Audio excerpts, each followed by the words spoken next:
I ti super posao imaš. Pa naravno, a za sve je kriv zavod. Koristi i ti neku od mjera aktivnog zapošljavanja za mlade. Javi se u Zavod za zapošljavanje i pronađi svoj posao iz snova. I tijekom turističke sezone i poslije nje. Hrvatski zavod za zapošljavanje. Vaš partner za posao.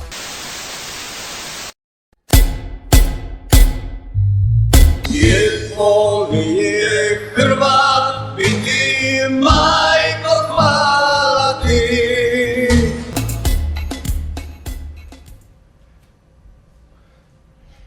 Just stop! Just stop it! Stop! No! Just stop it!